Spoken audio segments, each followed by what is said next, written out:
commission to order. If we'll have the roll call, please. Pat Dorr, Here. Dion Jones, Here. Janice Lewis, Here. Kimberly Remack,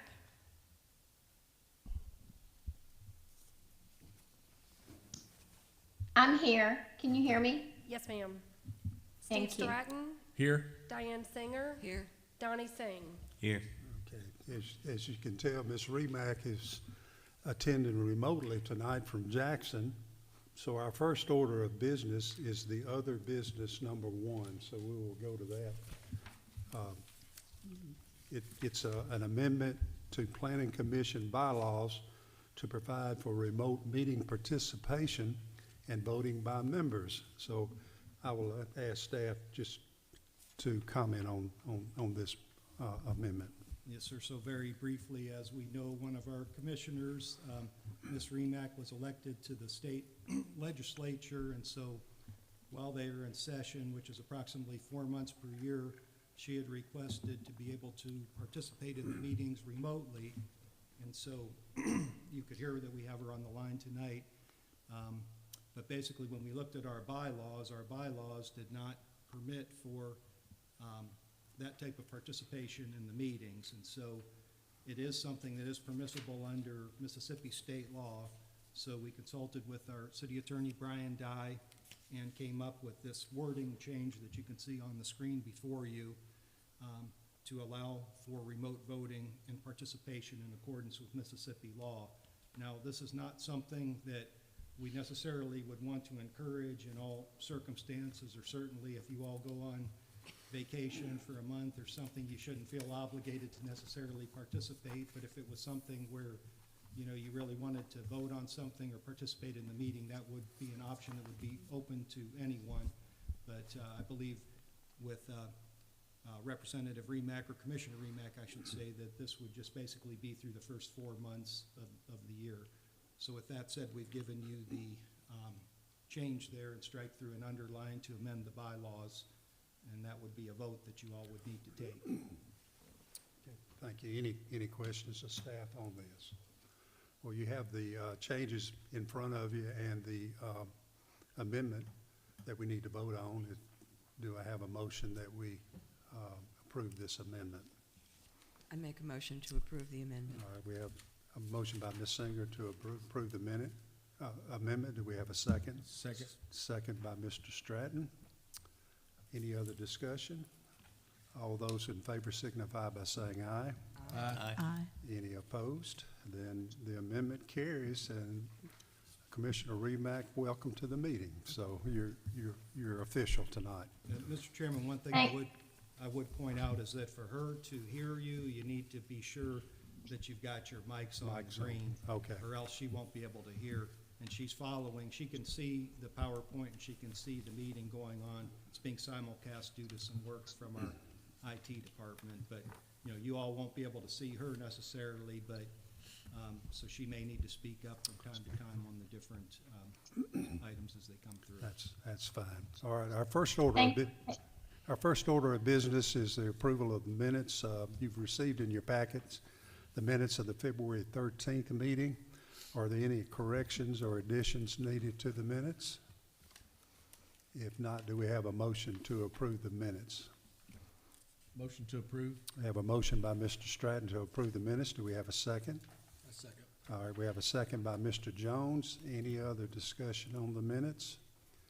If not, then all those in favor signify by saying aye. Aye. Any opposed? Then the minutes have been approved. Our first order of on the agenda is the old business, and it's the application for preliminary plat of the first revision of Lot 1 Vandenberg Commercial Subdivision submitted by Nick Croonin on behalf of property owner New Goodman Road Express LLC. The request is to create an access road at the rear of the building at the southeastern edge of the property. The 1.65 plus or minus acres subject property is zoned C2 Highway Commercial District and is located on the north side of Goodman Road East between Highway 302 and Branch Road. We'll now have a staff presentation. Yes, sir. Mr. Chairman, Planning Commissioners, before you is a request to consider the preliminary plat for the revision, first revision of Lot 1 of the Vanderbilt subdivision. This is the piece of property under consideration at the intersection of Highway 302 and Old Goodman Road. I think in your meeting last 2 months, you did consider the Vanderbilt Flats project that was going to be on what preliminarily was Lot 2 of that subdivision. There is a gas station currently under construction at this particular site. This is the building, and this is the canopy of that gas station. The request by the applicant is essentially to use up a part of that existing Lot 1 to construct a road. That road will line up with Branch Road to the south, and you have 2 driveways coming off of that road, one to the south and the other to the north. These will enable gas trucks, for example, delivery trucks going into this side. They will be able to swing in and then swing out. The applicant's reason for requesting that this be a public street as opposed to, because you could also do this as a private driveway, but the reason for requesting that this be public as opposed to private is that the adjoining property, over 50 acres, has significant potential to be further subdivided to create additional lots. If it were so, then that road will service multiple other property owners. As such, it will have value to the public that extends beyond just the owner of this gas station. That is the applicant's reason for requesting that this be made a public street. This is a preliminary plat as proposed. The lot is currently over 1.85 acres. Part of it will be used, and as such, to construct the 68 feet right-of-way road. As such, the lot size will reduce to 1.65 acres. It will have a temporary turnaround. This area here is temporary turnaround. If eventually those lots are subdivided, that turnaround will be removed and the road may extend into the adjoining property. Couple of 2 things that are worth pointing out as far as this plat is concerned. The first relates to the south. From a traffic perspective, once you turn this into a public street and you actually make this an intersection, with this being a driveway, then what you have is a driveway that is very close to the intersection of 2 public streets. Generally, that is not a safe proposition, generally. You're putting a driveway within the functional area of an intersection. However, this road will not extend past Goodman Road, Old Goodman Road. It will not go further to the south. So if I come right here, you have that T intersection. And it is possible, if you have folks coming from here, going down straight, or coming from over here, going up straight, that intersection can become a very busy intersection. And putting driveways close to the intersection is not a very good idea from a traffic perspective, because you have too many crossings, too close to each other. Left crossings, right crossings, and that can be a cause for accidents. The second issue is this gas station building that is under construction.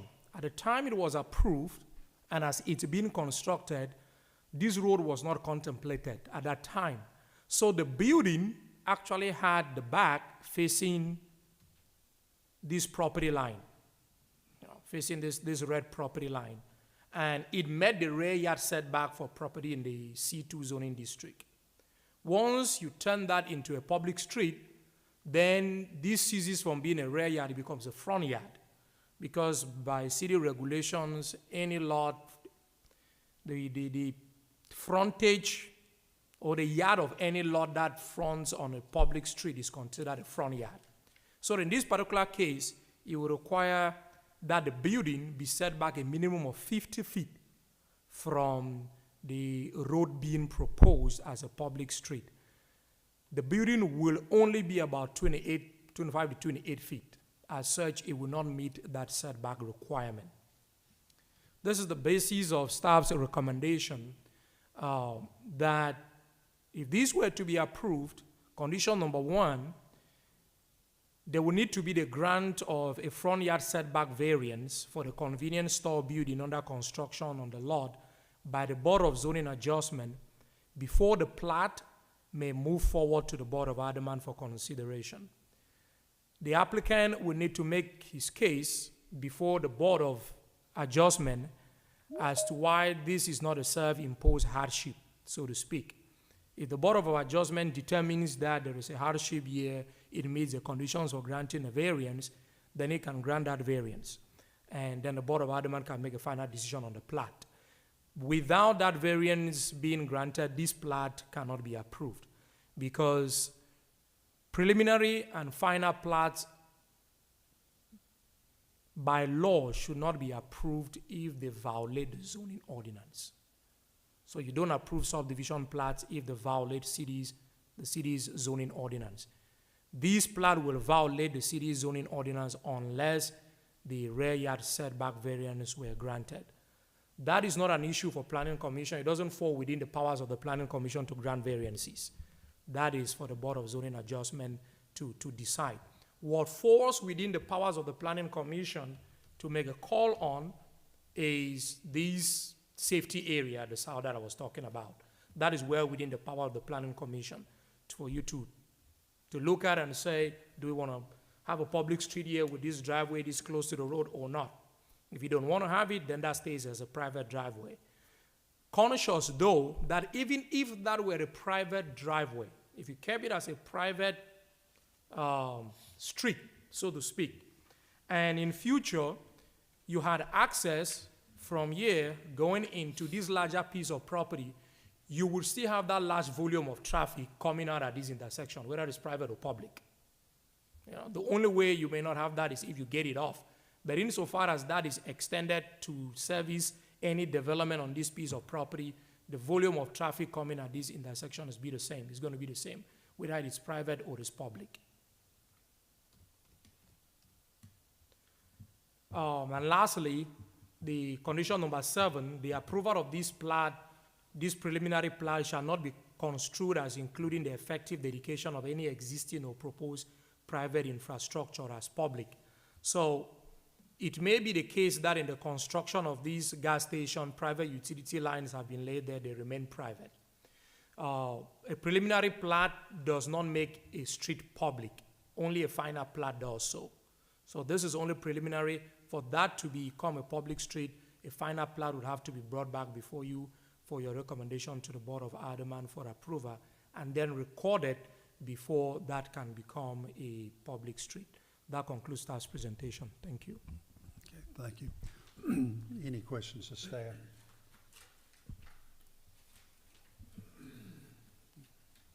I just want clarification. If we approve this tonight, then it still has to go to the Board of Adjustment. Yes, sir. For the But variance to be approved. yes, sir. But that condition number 1.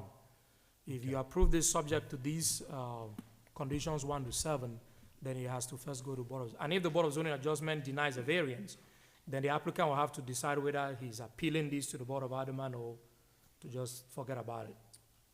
Okay, we'll now open for public discussion. Is there someone here to represent the application?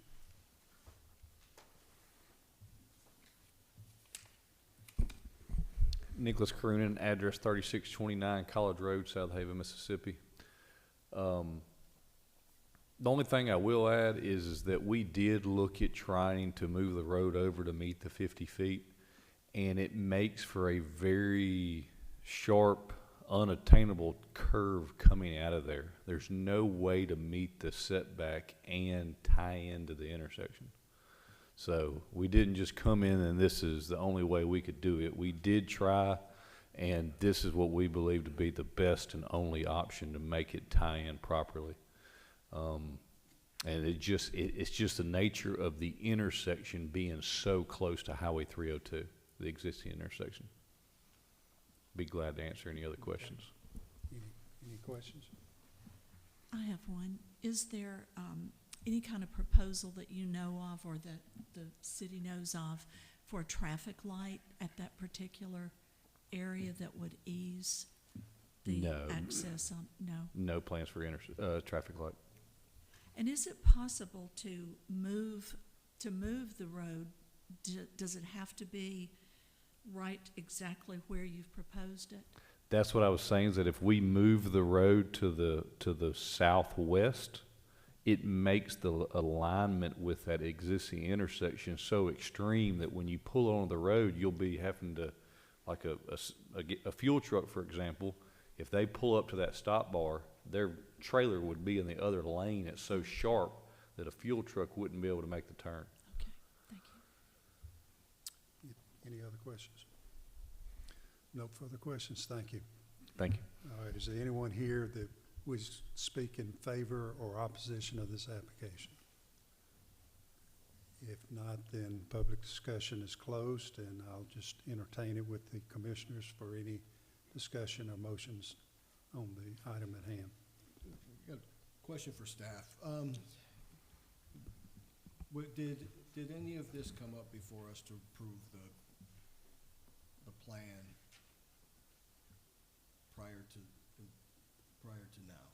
So did we approve this site plan where the position of the gas station and everything with all the setbacks, and then now we're going to approve something that sort of goes against our previous approval by allowing the encroachment and the setbacks?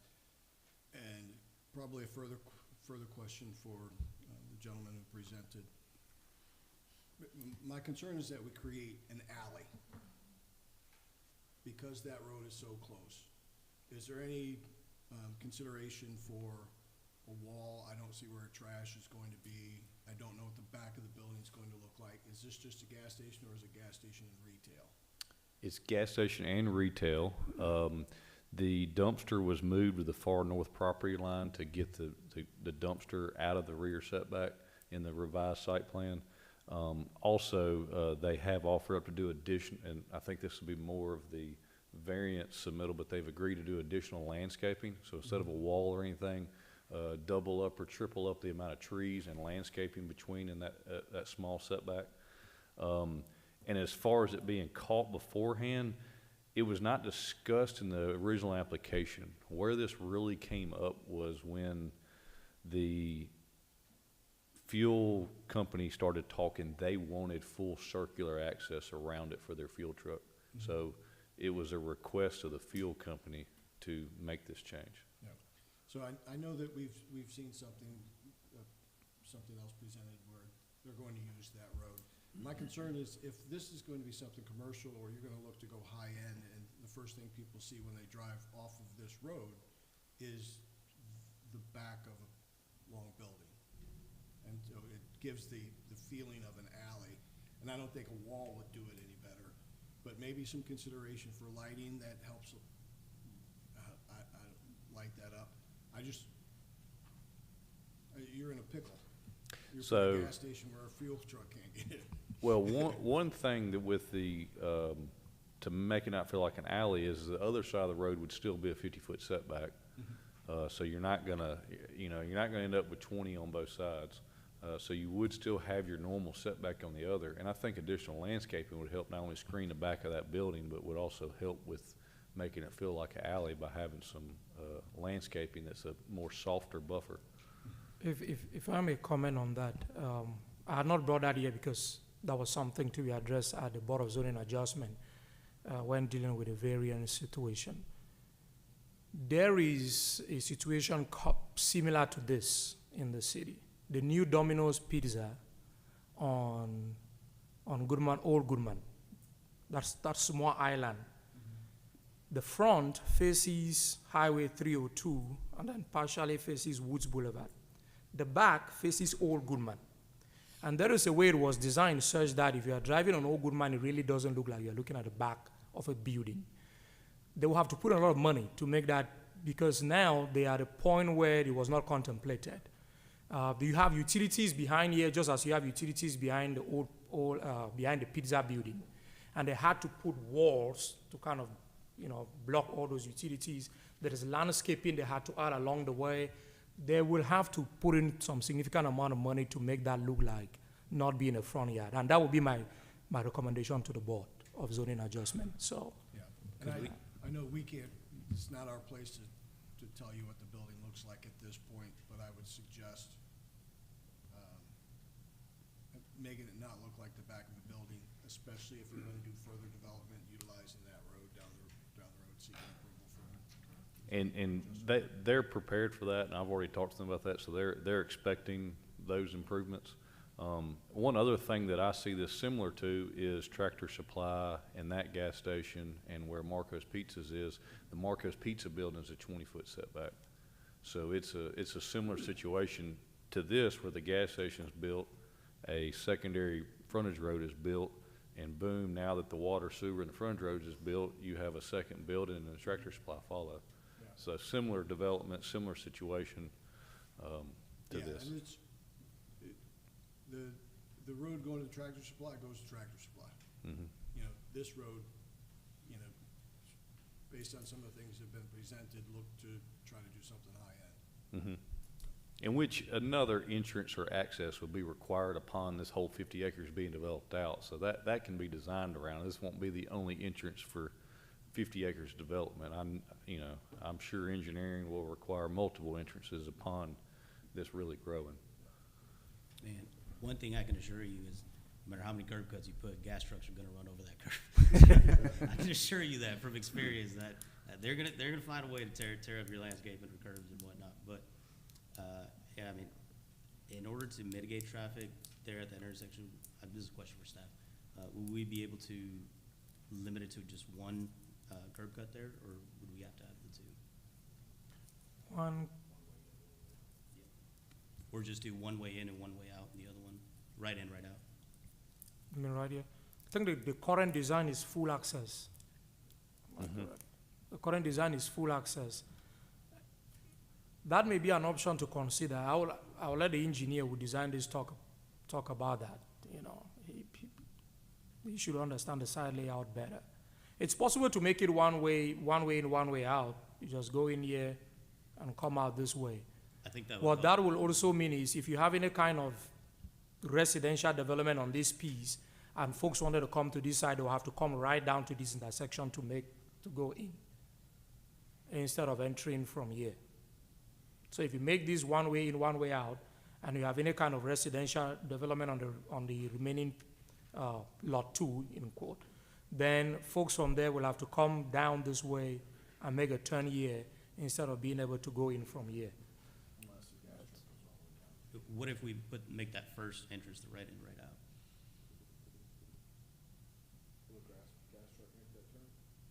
He To could, make this he right could- in, right out? Yeah, make that the one that circled the right in, right out, and then your gas truck can go in from the second entrance in the back. To make the entrance from the road. No. The first curb cut into the gas station side. Yeah. Right in, right out only. Yeah.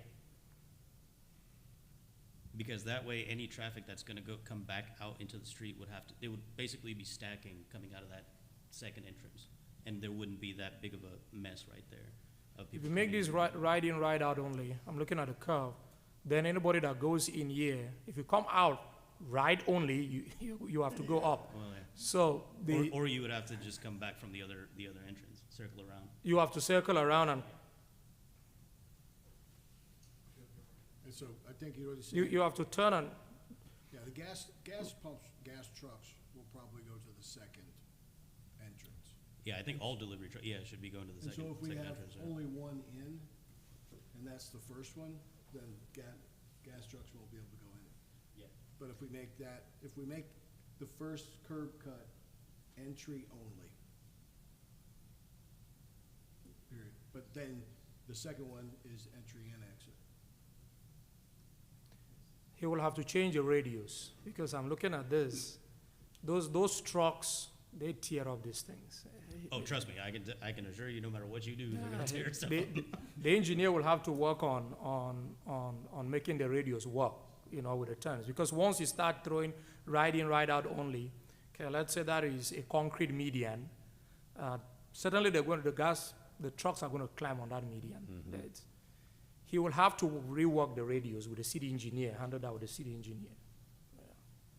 That's possible, but it will have to Yeah. You have to work that out with the city engineer. I think that way we That's would all we mitigate a lot of the little cluster jam right there, because I mean, if you're anticipating 3 or 4 cars coming in there and then 3 or 4 cars stacked in the back, I mean, just having cars stacked along that side street there would definitely help a lot more, to come in and out of there, so.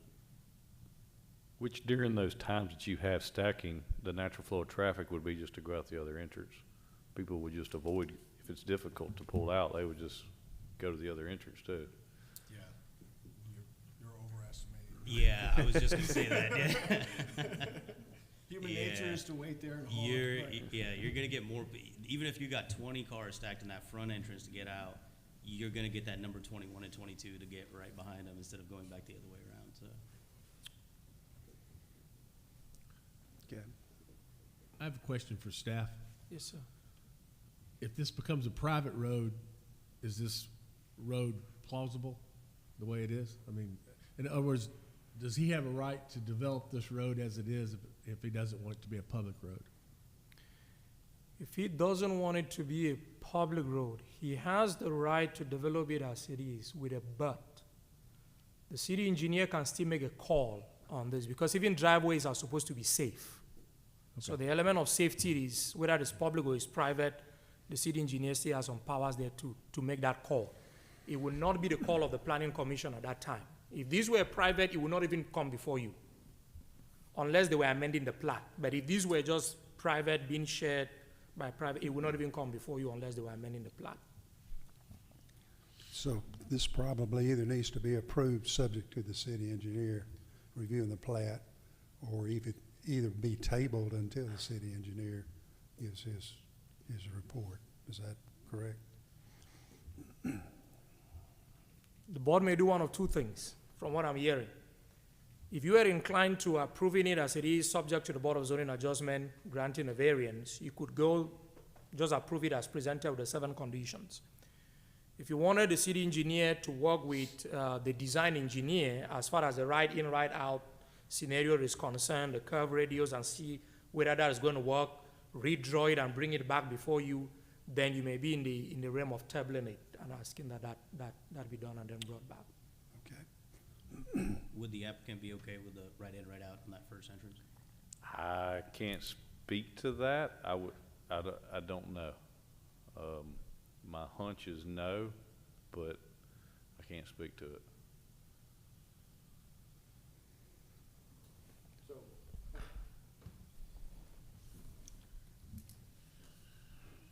Do you see the dilemma if we make this a public road and that connects, and then you've got this you've got this curb cut so close to the main road? I see the dilemma, but at the same time, if it's a private, I think we're going to get the same end product. Hey, I mean, that is not us. But The difference there is in terms of liability. If it is public and you have that problem and you're having accidents there, the city has to look for a solution to it. If it is private, it is not the city's responsibility. The city will have to call the attention of, because citizens are getting killed, right? Then the city will have to call the attention of the private property owner and say, something needs to be done on this. But if it is public, it is the city's liability to go in and see how to fix it. That's the difference. But in terms of the volume of traffic that's going to be there will be little or no difference. All right, I'm gonna go ahead and Miss- make a motion, to Yep. approve based on all of staff's recommendations and adding that we make that first curb cut into the property, right in, right out, going forward. Okay. Mr. Chairman, I have a motion, if you can hear me, Yes, we can hear you. at the proper time. I'm sorry, I didn't, I have a motion at the proper time. I'm sorry, I'm having. At proper time. We've got a motion on the table right now. We've got a motion from Mr. Singh to approve this, subject to the staff conditions, adding the curb right in and right out. Am I correct? Isn't that what you're saying? So now I'll entertain a second to that motion. I'm interested to hear. Do we have a second? If not, then the motion. I'll second. Okay, we have a second by Mr. Jones. We have a first by Mr. Singh, a second by Mr. Jones. Any other discussion? If not, then all those in favor signify by saying aye. Aye. Any opposed? I oppose. Okay, let's do it by hand. I know we have, all those in favor, raise your hand. So we've got 4 in favor, and we have 2 opposed. Okay, so the motion carries and it's approved, subject to those conditions. Okay. Thank you. Thank you.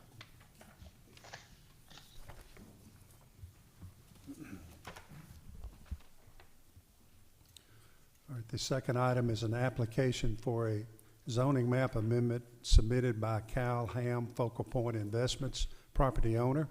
The request is to rezone 11.54 plus or minus acres from C2 Highway Commercial District to PUD Plan Unit Development and to adopt the Central Market Project Text and Development Plan for a mixed-use project. The subject property is located between Old Goodman Road and Highway 302 to the north of Morrell Cove, and this was tabled to this date at the meeting of February 13th, 2024. Thank you, Mr. Chairman. Planning Commission.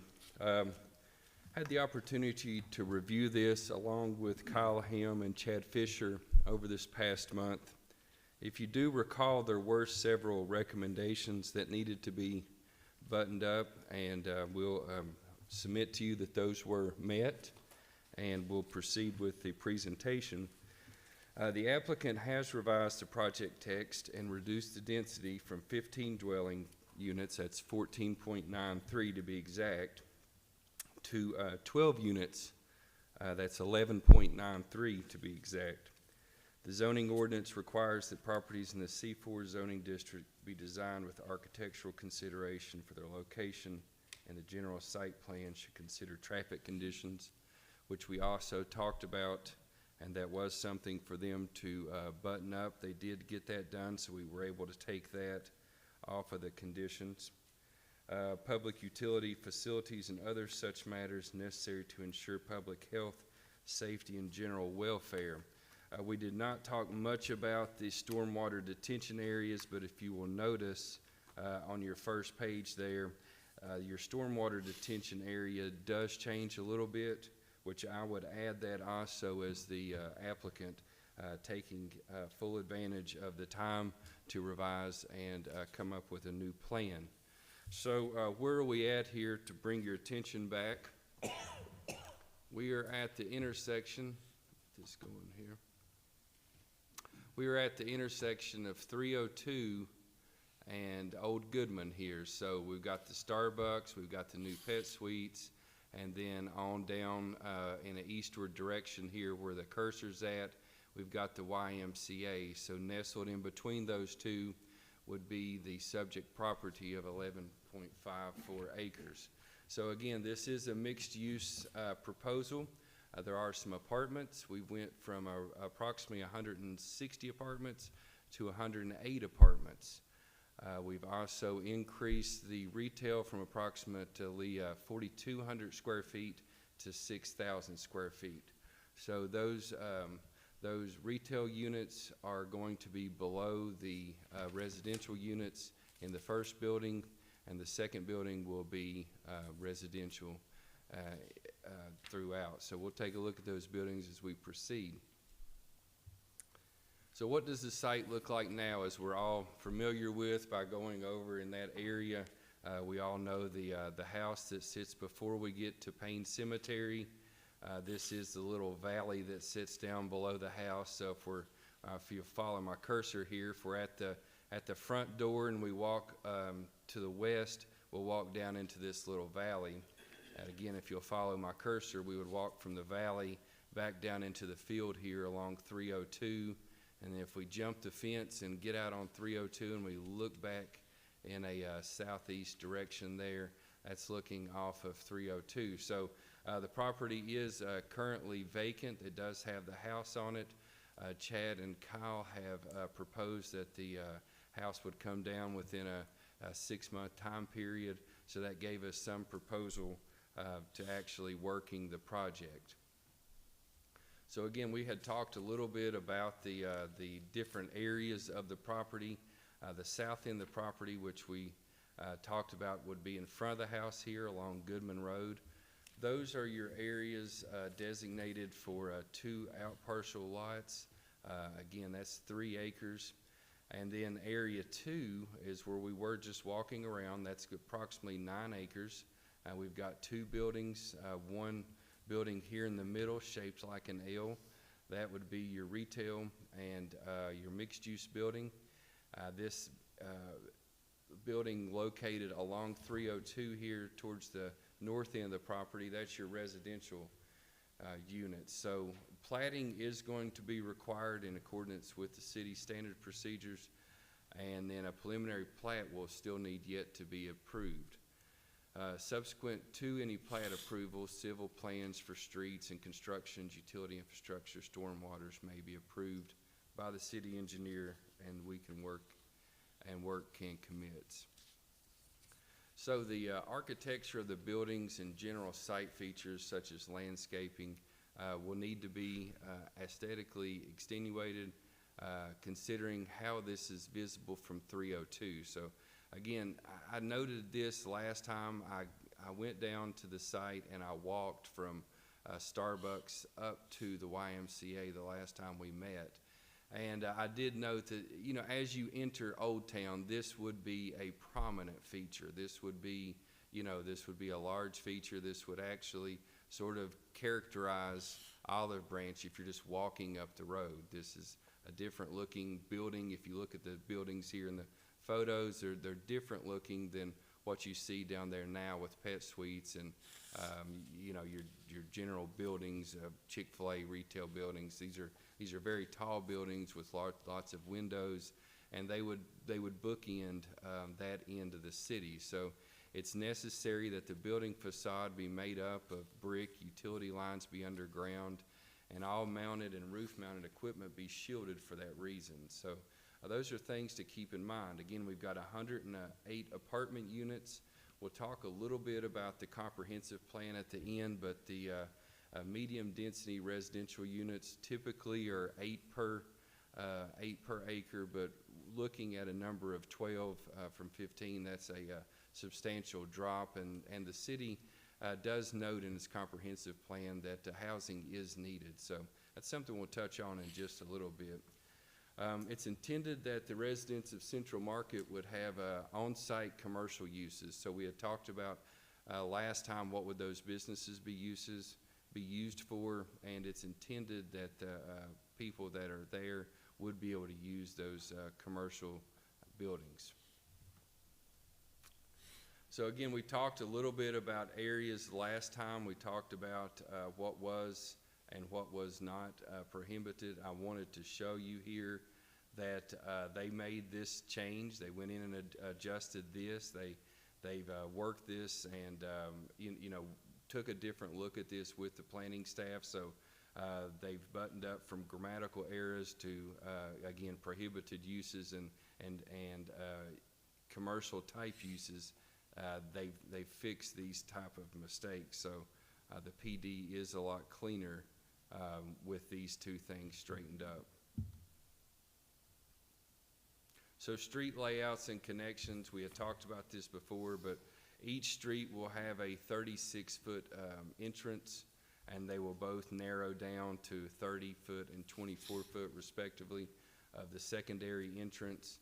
The apartments in the rear will be gated, so the secondary entrance coming down here on the east side would be used to access those apartments in the rear, and that would be gate access. So people in the rear would also have that to their advantage of it being strictly residential.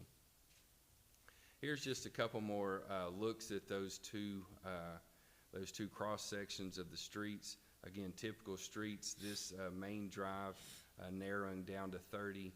You can see as it goes back and it accesses both commercial units along with the mixed-use building in the middle of the property. So there's 4 criteria here that we have to meet, and the first one is, was the zoning classification a mistake? The applicant makes no assertion that the original zoning of the property, or in 1997, I suppose, the C2 zoning was a mistake. He makes no assertion of that. And our staff finding is that there is no mistake, that was what the property was zoned towards, because that was where the retail center was looking to actually develop. And it was, as you note there on your slide, that the highway commercial was anticipated that it would develop into retail.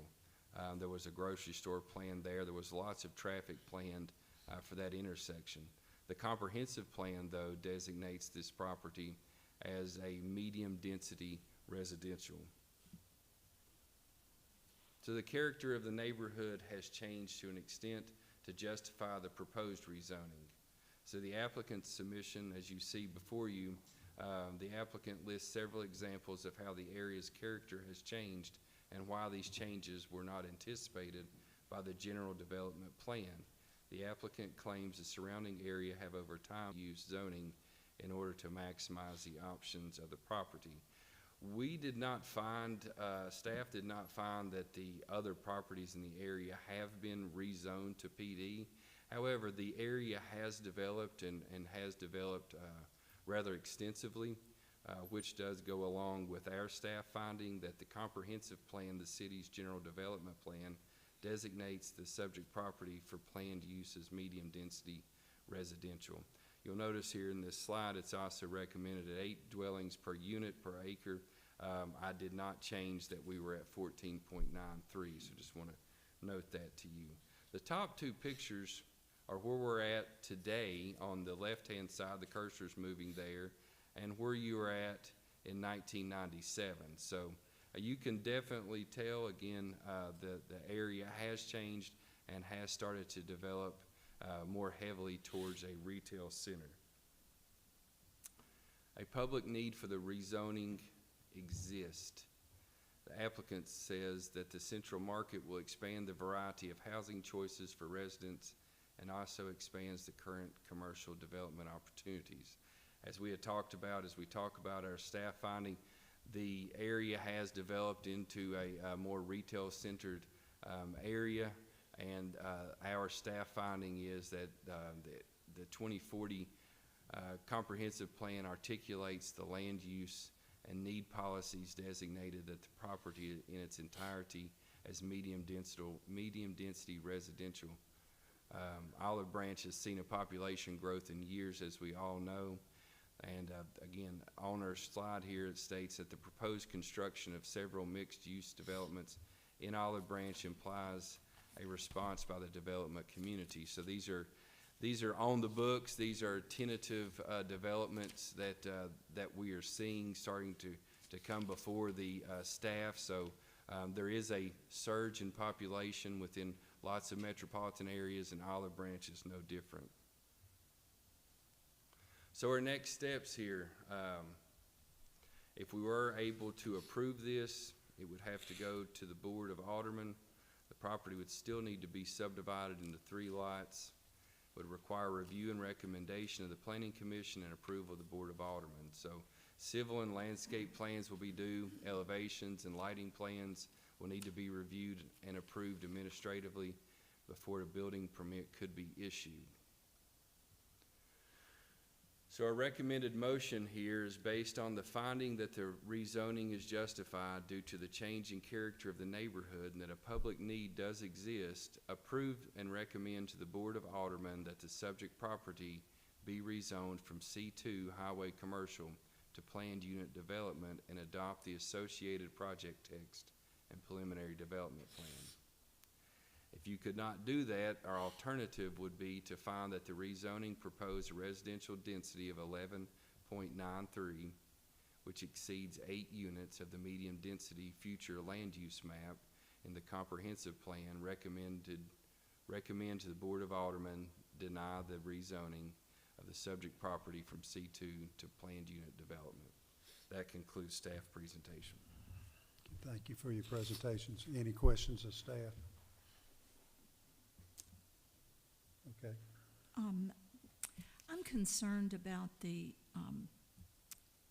even though they've reduced it to 11.93 dwellings per acre, it still exceeds the recommendation of 8 per unit. And I realize that they have come down a bit, but it seems to me that this would set a precedent throughout everything that's coming up, that you design it, and if it exceeds it, then we will overlook it. I'm not comfortable Okay. with that much. We'll entertain all of that when we get to our final discussion. Any other questions of staff that we have right now? If not, then we'll open it for public discussion. Is there someone here to represent the application?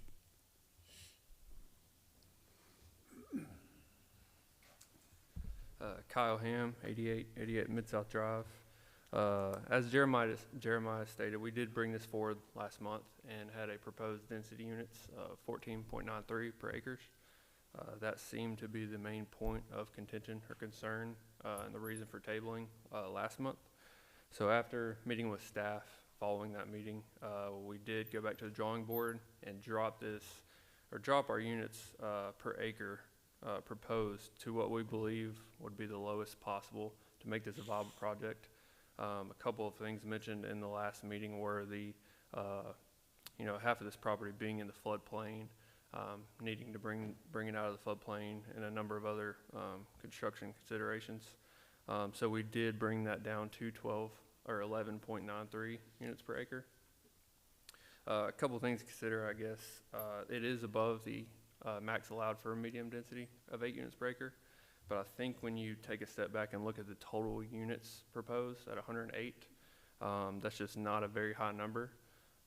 One thing to consider, I guess, in this C2 zoning is the allowance for hotels, which would be allowed to have a lot greater number of units, which typically people in hotels are a lot transient in nature.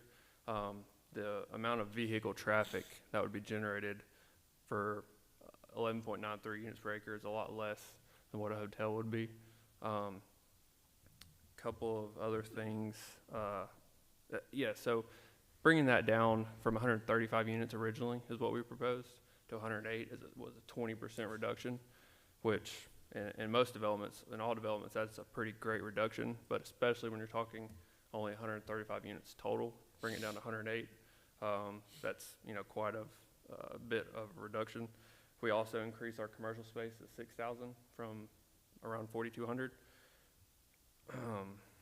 And I think, like I said, that was the main point of concern, I believe, last time was the density units per acre. So we brought that down to what we believe would be the lowest possible to make this project viable.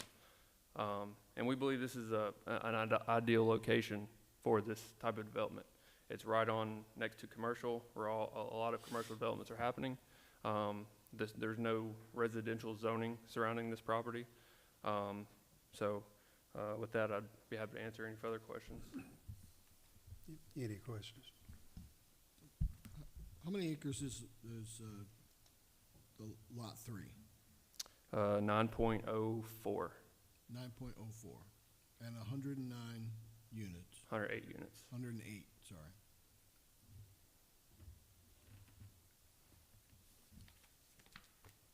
Okay, that's all I have. Okay. Any other questions? No further questions. Thank you. I will now entertain anyone who wishes to speak in favor or opposed to this application. If not, then public discussion is closed. I will just now entertain it to the commissioners for any comments, discussions, anything they wish, or motions. I'll make a motion to approve it. Okay. I'll second that. We have a motion by Mr. Stratton to approve the application, and we had a second by Mr. Singh. Any further discussion? Then all those in favor signify by saying aye. Aye. Aye. Any opposed? Opposed. opposed. All right, so we had 2 opposed. Those that voted aye, raise your hand real quick. Okay, and Ms. Remack voted aye, and we had 2 opposed. Okay, the motion carries. Thank you.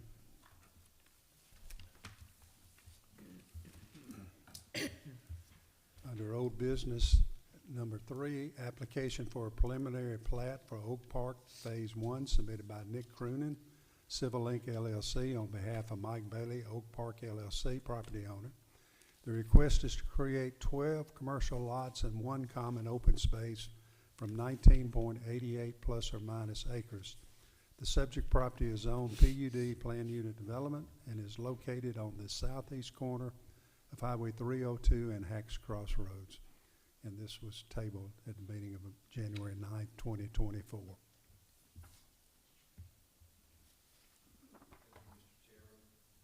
Thank you, Mr. Chairman, Planning Commission. Before I start, I'll go ahead and bring our attention to where we're at, just in case you forgot here. We're at Hacks Cross and 302, so right below where Woods Boulevard and the old golf course, Holiday Inn, Convention Center's directly south here and to the west of Legacy Park. As you mentioned, Mr. Commissioner, the Planning Commission voted to table this application until which time the applicant could revise the preliminary plat to match the Oak Park Town Center master plan. So what has happened is we have the preliminary plat tonight before us that matches the Oak Park Town Center master plan and project text. That was approved on May 16th, 2023.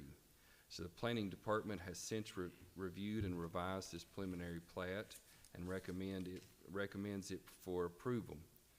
There are 12 lots varying from 0.69 to 3.76 acres in size.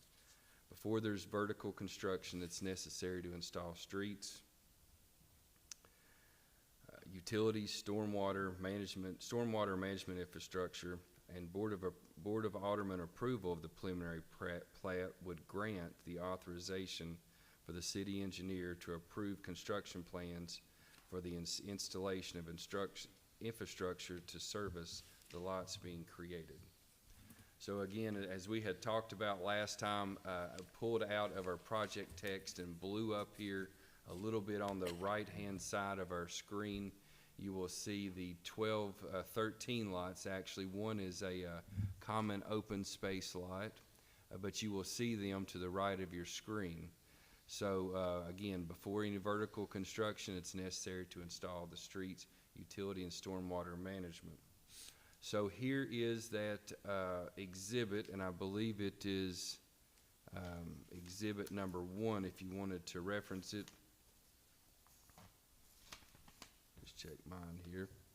Yes, exhibit 1 if you want to reference it for a little bit easier to see. And you'll notice, as we had looked at here, and I'll flip down to this one real quick and we'll go back up, but you'll notice here a north and south. We'll just get our bearings here, north and south from Woods Boulevard south, almost coming down like you're going towards the truck stop in behind Whispering Pines, and then east to west. So let's go over to Hacks Cross and let's come across to the east and like we're going into Legacy Park. Then let's match that right back up to where we're at here. We can match that up by starting up here at Woods Boulevard and 302, working our way south. And again, we've got our east and west direction here. This is that common open space 13 that I had told you about. So with phase 1, a convenience store with fuel pumps may be constructed at this intersection, Goodman Road and Woods Boulevard. The master plan specifies that this gas station may only be constructed if there's a traffic light at this intersection and the Board of Zoning Adjustment approves a conditional use permit for it. If the BZA determines that all required conditions of the conditional use permit have not or have been met, it is worth noting within this that even though those may have been met, that if a traffic light is set up here, we will have traffic lights set up at Hacks and 302, Woods and 302, and Polk and 302. So that would be some type of transportation plan that may not be ordinary and customary, but It would be what we have going on in Olive Branch.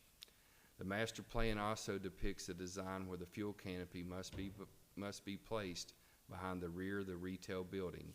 The preliminary plat does not change any of these conditions. As such, they shall remain in effect.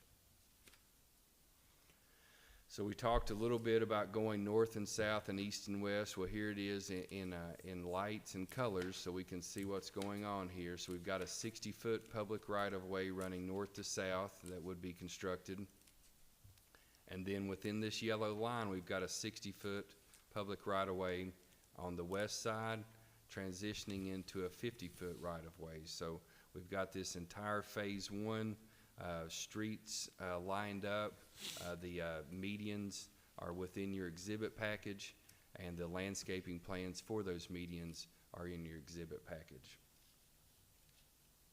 So again, just want to note on this because we feel like it's very important to keep on the forefront architectural and site design within the CCR's final plat.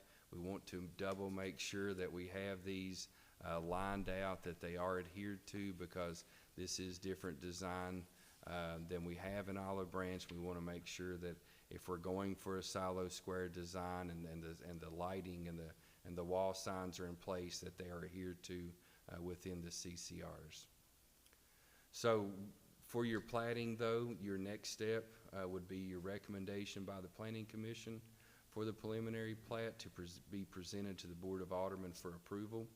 City regulations allow the subdivider, upon the approval of the city engineer, to proceed with construction for required improvements, utilities, roads, and applicable stormwater management infrastructure needed to service the lots. So a final plat would be needed to be recommended by the Planning Commission, approved by the Board of Aldermen, and recorded before building permits could be issued, and the construction permits and uses of any of the buildable lots. So our staff recommendation is that we approve the preliminary plat application for phase one of the Oak Park Town Center and recommend the same to the Board of Aldermen, subject to the following, and you have those there before you, a little easier to go through, but again, want to make sure that we cover a couple of these. And again, I think the one that here that we can definitely know we're considering a preliminary plat. The approval of this preliminary plat shall not be construed as including the effective dedication of any existing private infrastructure as public. So we've got conditions 1 through 8, and again, our staff recommendation is that we approve the preliminary plat for phase one of the Oak Park Town Center and recommend the same to the Board of Aldermen. That concludes staff presentation. Okay, thank you. Any questions of staff? If there are no questions, if there's someone here to represent the application.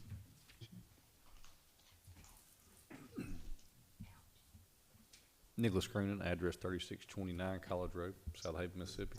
Glad to answer any questions. Any questions? No questions on this one. All right. Thank did you. all right, thank you. I'll open for public discussion. Anyone here wishes to speak in favor or opposed to this application? If not, then public discussion is closed. And I will now entertain any comments or discussion or motions from the commissioners. I make a motion that we approve this application subject to the conditions 1 through 8.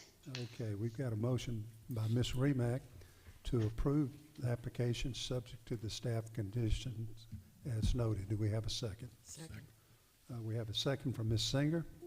Any other discussion? All those in favor signify by saying aye. Aye. Any opposed? Aye. Okay, it's unanimous and the motion carries. Thank you.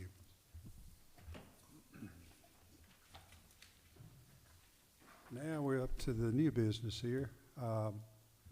Number 1 is an application for a final plat for Robinson Crossing subdivision, Section 8, submitted by Joe Frank Lauderdale on behalf of Pleasant Hill Land and Development property owner. The request is to divide 7.32 plus or minus acres into 9 lots and 2 common open spaces. The subject property is zoned PUD, Planned Unit Development District, and is located on the south side of Church Road, north of Parish Road East. Yes, sir, you may recognize this subject property. The board approved a preliminary plat for this about a year ago. Our Board of Aldermen approved that back on April 18th of 2023. And so the final plat that I've kind of drawn on top of the aerial map matches that preliminary plat that was approved about a year ago. You can see we have 9 residential lots that are being proposed in the Robinson Crossing subdivision. They're all about a ½ acre in size. We have 2 common open spaces. This narrow one's about 20 feet in width, and that's for drainage off of the roadway. And then we have another common open space of a natural area located here along the east side of the right-of-way. Now that right-of-way is the extension of Parish Row, which is the street right here. And there was a very slight deviation from the preliminary plat, and it jogs a little bit more to the east than was originally proposed, and it widens out from 50 feet wide to south of this lot line between 356 and 357 up to an 80-foot wide right-of-way when you get to the north there. And that road has in fact been paved and has at this point been open to traffic, and all the utilities have been installed. And this picture shows you a view looking northward toward Church Road from where Parish Row currently ends. So you can see the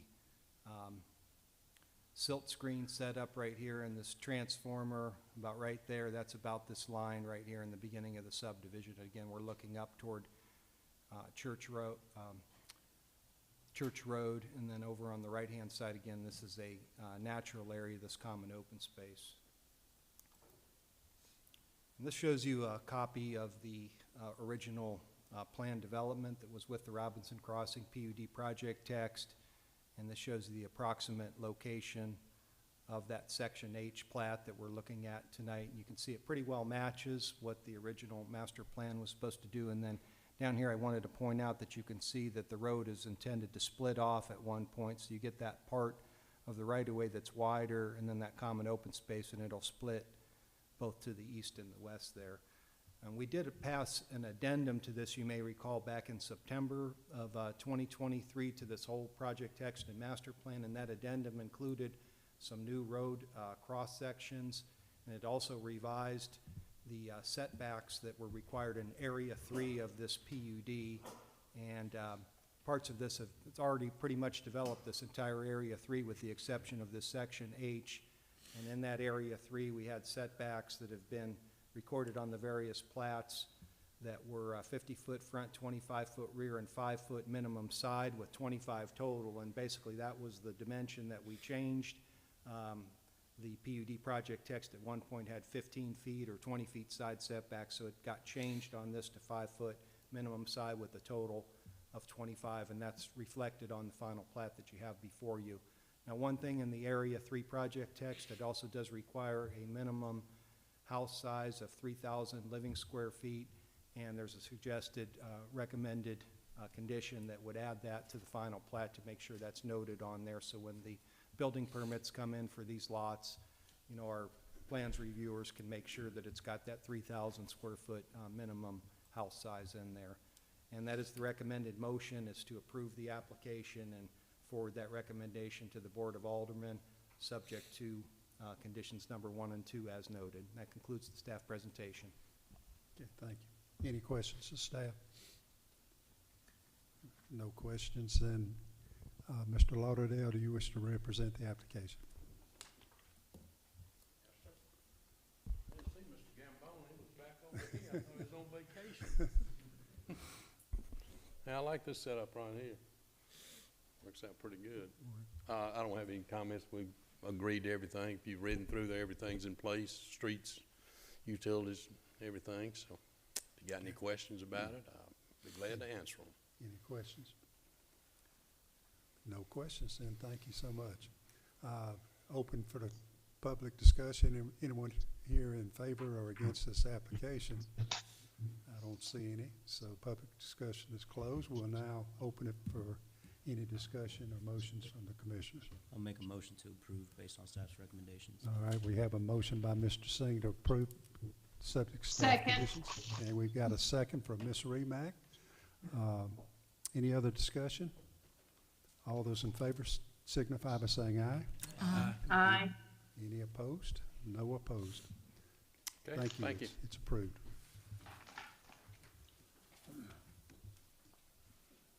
And then the second item under new business is an application for a preliminary plat for Williams Place subdivision submitted by Shay Skeen Engineering on behalf of John and Patrice Williams, property owners.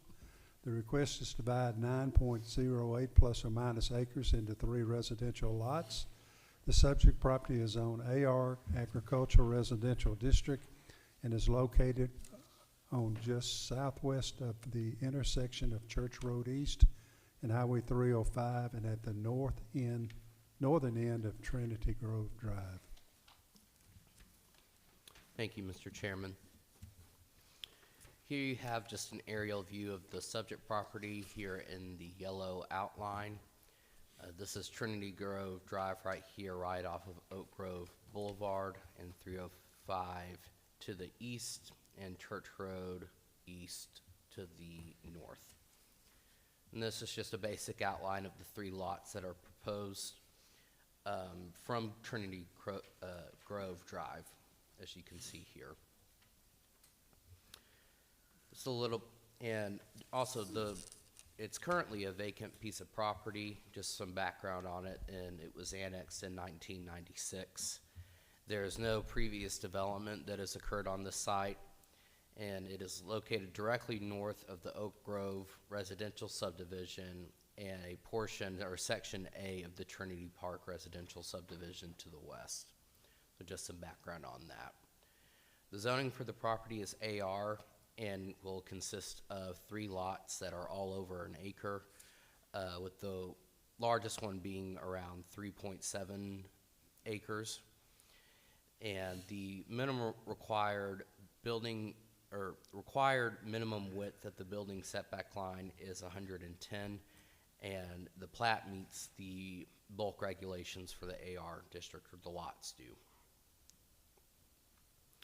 Here's a utility map that is shown with that water and gas going to the subject property. The only utility that is shown that engineering has verified that what utilities are out there, and has verified that sewer is not out there. So that would be the responsibility of the developer to extend the sewer out there and any other public utilities that are needed. There are also utility easements on the plat where they are needed. Here's transportation from the site. As you can see here, the picture I took and where I was standing is where the arrow is pointing. All the suggested lots will be accessed from Trinity Grove Drive, which you can see here. The plat shows a 50-foot wide cove, which is this kind of tan area right here, and that will provide frontages to all the proposed lots. There are also existing sidewalks along Trinity Grove Drive, and that will be extended into the subdivision and around the cove. In terms of an infrastructure completion guarantee, the minimum subdivision infrastructure such as water, sewer, and the cove need to be constructed before a final plat could be submitted to the Planning Commission and Board of Aldermen for approval. Other uncompleted public infrastructure would require that a letter of credit be posted with the city before the recordation of the final plat. There are also no variances and deviations that staff finds necessary or that the applicant requests, and that goes as well for the waivers. There are no waivers requested or any from the subdivision regulations that staff find necessary. Staff's recommended motion is to approve the preliminary plat for the Williams Place subdivision subject to the following conditions. All the conditions listed are ones that are standard for preliminary plat approval. And this concludes my staff report. Happy to answer questions. Any questions of staff?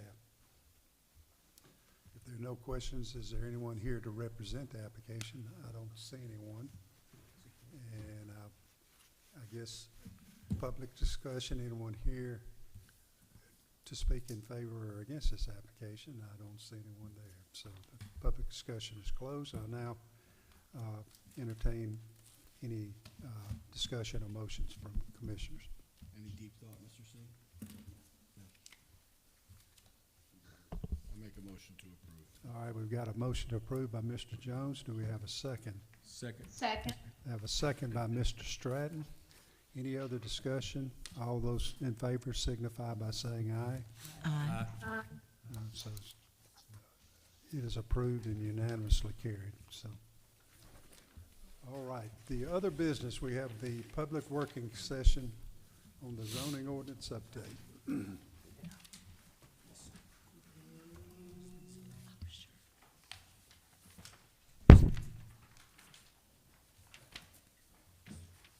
Is this page 2?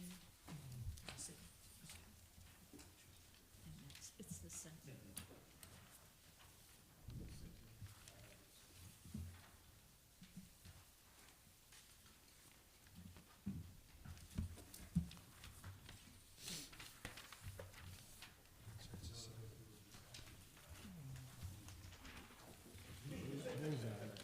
Yeah, really.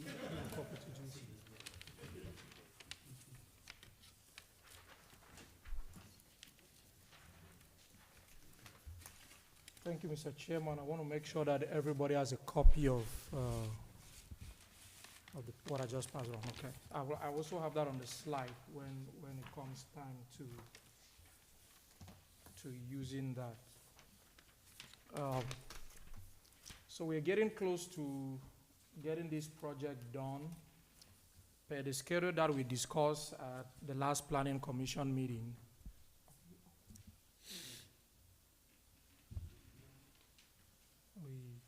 We see live? I mean, it's okay. We can leave it on. It's public. It's a public session, so we can leave it on. Yes, can leave it on. So we're close to getting these updates to the zoning ordinance done with the intention of making the administration of our zoning code more efficient, helping staff to be more responsive to zoning issues, improving compatibility between uses in our city, achieving the objectives, goals, and policies that the city outlined in the comprehensive plan. And then this should be the first phase. Eventually, when we get to the next big phase of this project, that's when we will do the Unified Land Development Code. After last month's meeting, I met with the 3 Adamant working group that are working on this, presented the suggestions, the issues you all discussed, where we are on this project. And one of the issues that came up was the need to expand on mixed-use developments in the city and have more detailed, call it, or clearer regulations as far as mixed-use developments are concerned. And I will kind of preface this. Mixed uses are unique in their own way. It's common to go out there and just see a single-family house, or to drive out and see a giant warehouse, industrial warehouse. Mixed uses are not very common.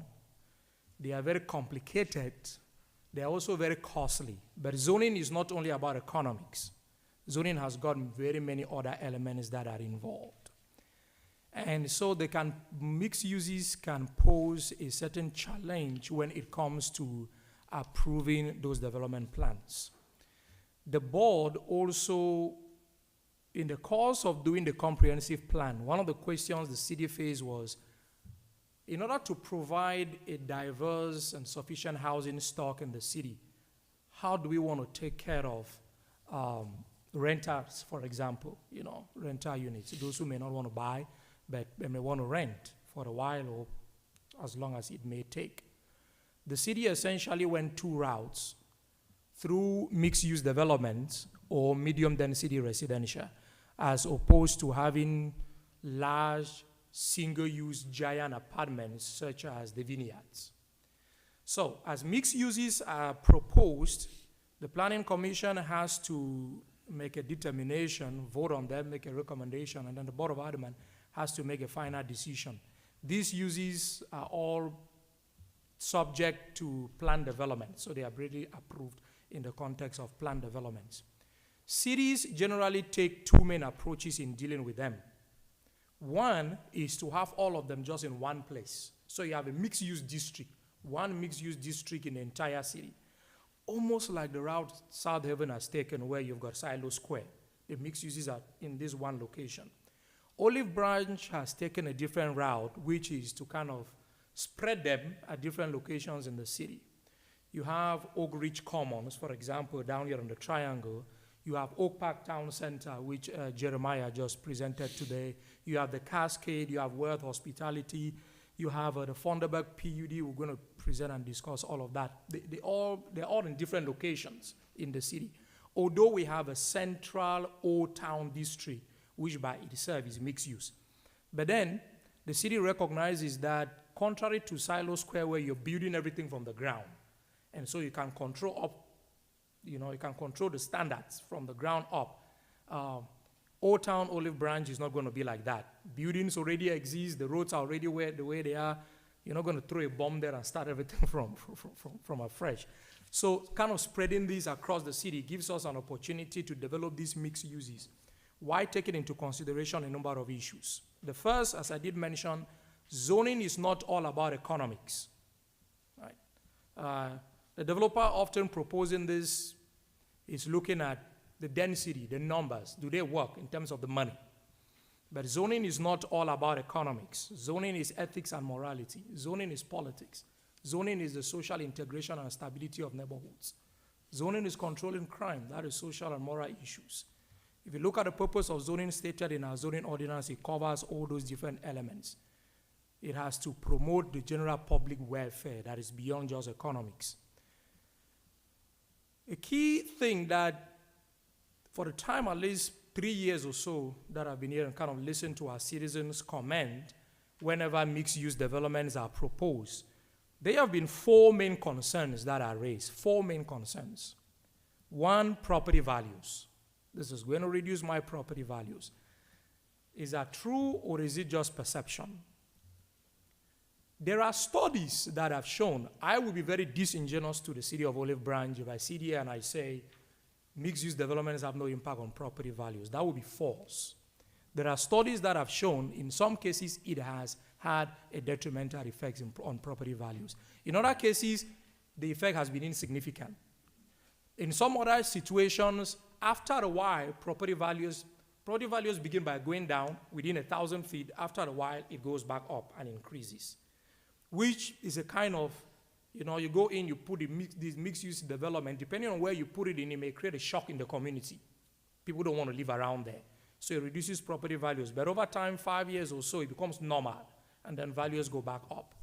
That is another dynamic that mixed-use development has had. Another concern we have had from our community is crime.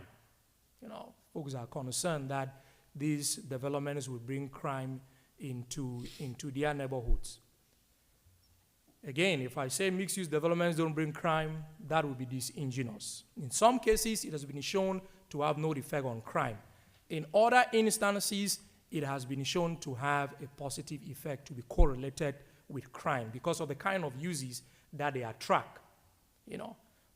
Generally, for the crime to occur, you need 2 main things. 2 main things: supply an opportunity and provide an advantage to the criminal. Mixed uses have been found to provide these 2 opportunities, to supply these 2 things. And so they can. But just like most other developments, there is hardly any development that does not have a detrimental effect in one way or the other. Every development ever proposed by anybody has got a negative impact. I often say to folks, the houses we all live in, somebody had to cut down a tree to build that house. That's a negative impact to the environment. Every single development has got a negative impact. The key thing is, have those negative impacts been mitigated enough to the point where we can say we can live with this. That's a key thing. The third big concern is traffic that we hear whenever these developments are proposed. Is traffic, traffic, traffic, traffic, traffic. Traffic can be very perceptional. Traffic can sometimes be very subjective. There are folks that want to get to an intersection. If they wait 5 seconds, then there is too much traffic. 5. If they even have to stop, then there is too much traffic. From a planning perspective, we cannot approach traffic that way. That's why we require traffic study. You have to base it on the science. Does it show that it's going to have a detrimental effect on traffic? If it shows, then what measures does the applicant propose to remedy those traffic concerns? And then you've also got the environmental issues. Folks talk about stormwater and others. Recently, we're beginning to hear other infrastructural elements like water and sewer and the rest. But those 3 main or 4 main things, property values, crime, traffic, and environmental, are key. In writing these regulations, I had to pay attention to those concerns, especially property values, crime, and traffic, because these are not just perceptional issues. There are studies that have clearly shown that these things have those effects. So in writing regulations, we have to also recognize where we live. Olive Branch is uniquely situated in the Memphis metro.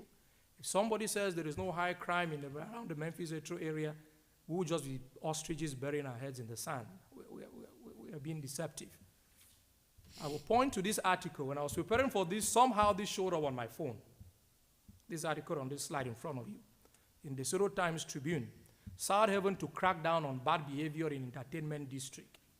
This was Mayor Mozo White at their last board meeting, bringing up the issue that crime is increasing in Silo Square.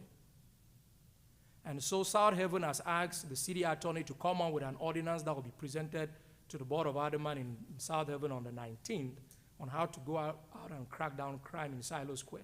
Silo Square is mixed use. As you increase the mixed use development, the crime is beginning to go up. So they have to go in and control it.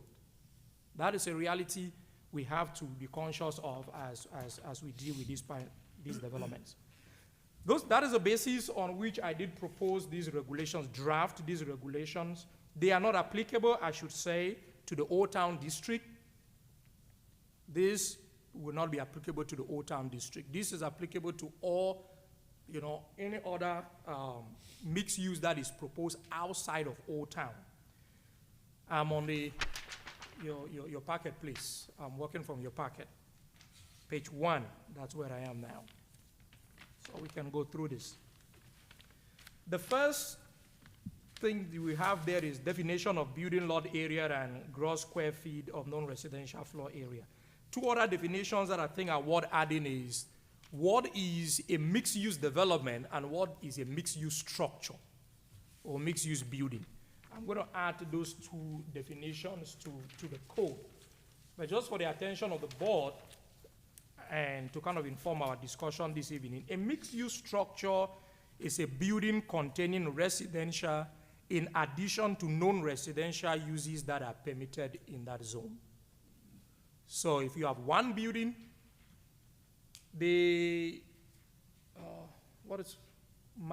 Central Market, the development Jeremiah presented today, Central Market. Central Market had both mixed-use development and mixed-use structure. You had one building in it that had commercial mixed with residential. That is mixed-use structure. And then the entire project itself is mixed use in the sense that it has residential and it has commercial being proposed as one. So these 2 are important to differentiate. Mixed use must not mixed use development or mixed use project must not always have residential. You can sometimes have commercial and recreational mix. If you have different types of uses that are mixed in one, you can have industrial at the back and huge commercial in the front, but there's kind of integral, complementing each other, proposed as one development by the project. That would be mixed-use development. But it's not mixed-use structure because the commercial and the industrial are not in one building. So it's important to point out that difference. One issue that came up at the meeting was defining a radius where these mixed uses should be considered. The working group did not want a situation, for example, let's say down on College Road. Let me go as far as College Road. 305 and College, in that area, where you have Old River Farm being constructed. Do not be surprised that if you have cheap land there, somebody is going to propose a mixed use. If it comes to making money, somebody is going to propose you a mixed use development anywhere. And so the board wanted it to kind of, not the board, the working group, wanted it to kind of be within a certain radius. And from a planning perspective, you can use it as a way to support the revitalization of Old Town. Because in the mixed-use buildings, especially the ones that have residential, you are permitting this density that is close to Old Town, and as such, it can support the revitalization of Old Town. The question then arises, how far do you want to go? That is where the radius discussion comes into play. And that brings us to this sheet that I distributed to you today. I'm sorry, Planning Commissioner saying this is not Cascade. This is this is Oak Ridge Commons. I don't know. I typed it out, and for some reason it didn't save. So this is Oak Ridge. I created this radius map for the board's consideration. What would be a recommendation? This is Old Town at the center. Within the area in yellow, that is your quarter-mile radius.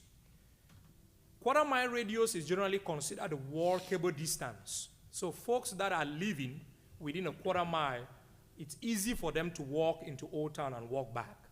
Usually within that area, you really want to encourage mixed uses. You want to encourage walkability. That's why the vineyards is a big asset for Old Town, because it's within the quarter-mile radius. It's very walkable from Old Town. If we can finally figure out what to do with the railway, how to cross the railway. And then, outside of that is a 1 mile radius. The next is your 1.5 mile radius. So that would only take, within 1.5 mile, you've got Oak Ridge Commons, and you've got the Cascade, the 4 within the 1.5 mile radius from Old Town. Further from there, within 2 miles, you've got Oak Park Town Center, and Wealth Hospitality lies right there between 2 miles and the 1.5 mile radius. The only one that goes beyond 2 miles, which is a bit of an abnormality, is the Funderburg PUD. I don't know if that would ever fully develop. The probabilities of that are kind of low. But the ones that have a high probability of developing within the city really fall within the 2 mile radius. 2 mile radius, easy drive into Old Town, easy drive out. Walkable distance within the 1/2 mile. So the question before the board is, you have eligibility number 3 there, be within a 3 mile radius of the Old Town district. I put that in italics because it's significantly subject to discussion. How far does the board want to go? 3 miles will be the red. This goes even outside of Olive Branch city limits. This is State Line Road, right here. This is State Line Road. So your 2 miles takes you to State Line Road. Beyond that, you are in Memphis. Question. Yes, sir. So, with that, is this proposing that there would be no mixed-use plan developments outside of the 3 mile radius of Old Town? Basically, for you to be eligible, if you consider an eligibility criteria, then that is what it will be. That beyond 3 mile radius of Old Town, do not propose. From a zoning perspective, you can never stop an applicant from proposing. Right.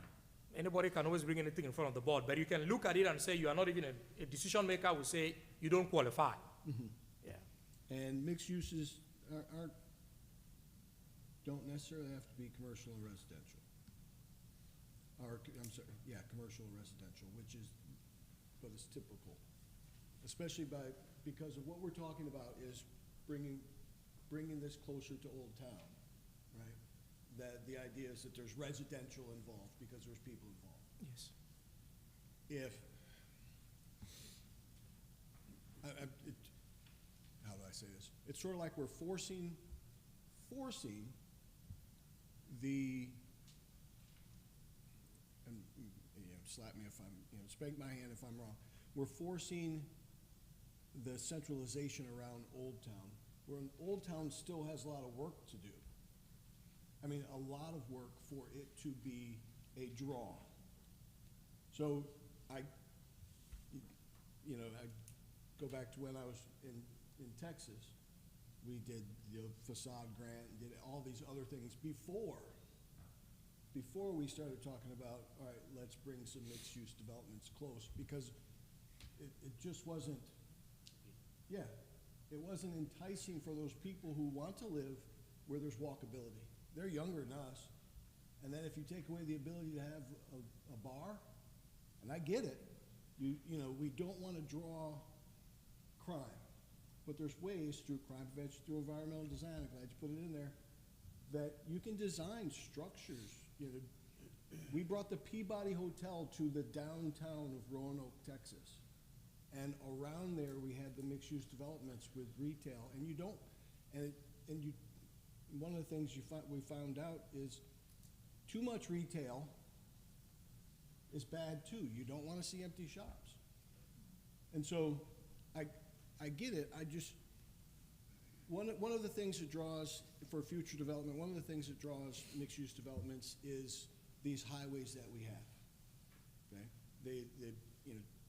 when somebody is outside of the planners, when somebody's looking at it, they want to say, all right, how can I get people in, get people out, and is this a future destination? So south of where we are, farther south, all the way down to that other highway, I don't even know the name of it. Yeah. If we say you can't build a mixed-use development, but we would like a college down here, south of us, a college, we're already saying that you can't do it, I think. Schools. A school can't be built, but if it's a mixed-use development, I don't know if a college would be considered a school, but there's things that we might be missing if we limit it to this. I get why we're doing it, but I have a hard time just starting off by saying we're going to restrict everything to a 3-mile radius of the Old Town District when the Old Town District has things that they need to work on. I think it comes down to the discussion about the chicken and the egg. Which one comes first? The revitalization of Old Town, it's something that it requires both public and private investment to happen in Old Town. The mixed-use district regulations in front of you, as I did mention, are intended to support that revitalization process. These regulations are not applicable within Old Town itself. They are not applicable. So if the city wants to go in tomorrow and do whatever, you have an entertainment district in Old Town, for example, that is permissible in Old Town. These will not control that. This has nothing to do with the Old Town district. And so in condition number, eligibility condition number 6 there, the provisions of this section shall not apply to the Old Town district. So that allows Old Towns to be revitalized and developed in any particular way that the private sector and the city can agree to when you have an Old Town development plan. This applies when you go outside of Old Town and then you create these pockets, these mixed-use pockets, kind of spotted around the city. What development standards do you want to apply to them? If you look at Olive Branch, beyond the 3-mile radius, just the map I have in front of you, beyond the 3-mile radius, your 3-mile radius to the south takes you down to College Road. Beyond College Road is nothing but rural development. If anybody were to propose a mixed-use development and bring to the city as a plan, I would never recommend approval of that. It just is not compatible. If you go to the east, your 3-mile radius, this is, what is the name? Brabant. This is Brabant. This is Legacy Park, the Legacy Industrial Park. So beyond 3-mile radius, it puts you right where you have Kirk Farm. The Kirk Farm that was proposed, if you recall, just before you get to Fox Creek. Just before you get to Fox Creek. That's where you have your 3-mile radius. To the north, as I did mention, this takes you further into Memphis. And then to the west, this is around Wedgwood area, going towards South Haven. So,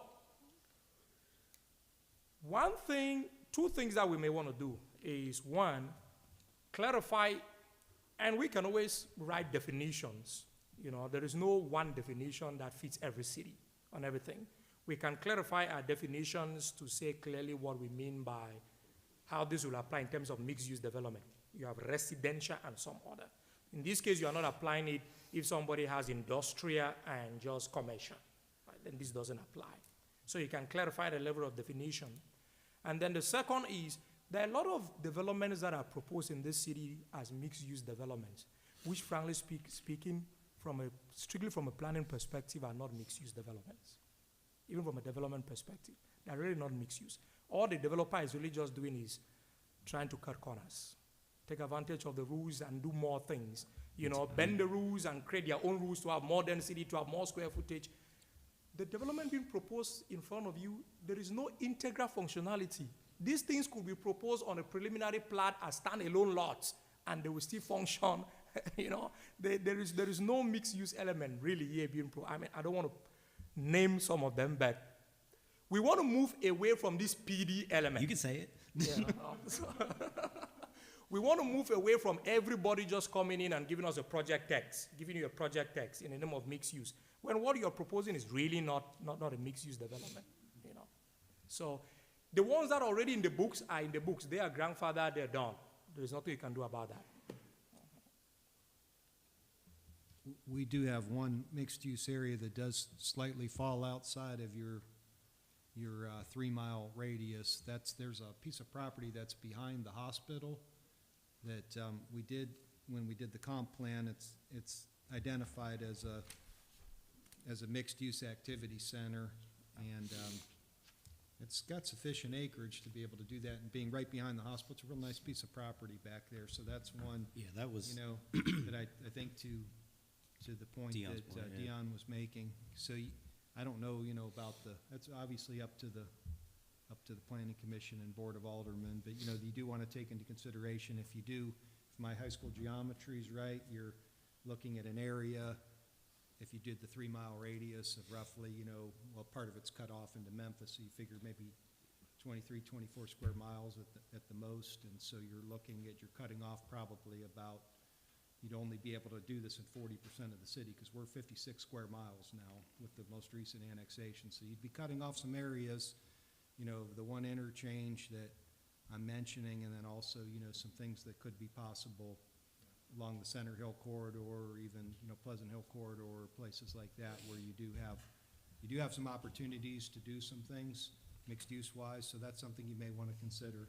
With your 3-mile. I think a bigger question for the Planning Commission and for the Board of Aldermen is, do you want these mixed uses that far? That's the first question you want to answer.